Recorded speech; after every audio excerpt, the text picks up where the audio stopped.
At Corona, we were wondering if something artificial can teach us to be more human. So we ran an experiment.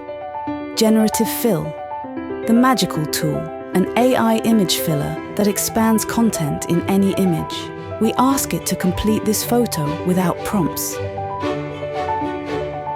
Artificial intelligence predicted patterns and filled it. What it didn't predict is its lamentable origin.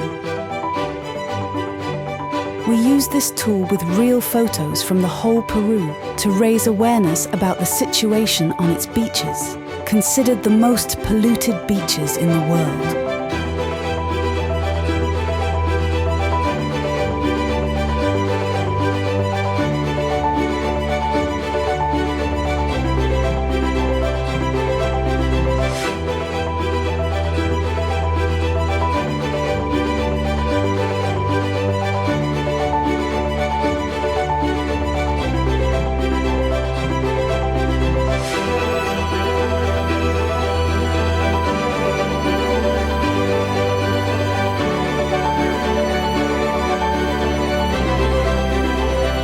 Join this global Corona movement to care for beaches and oceans. Make reality look more artificial.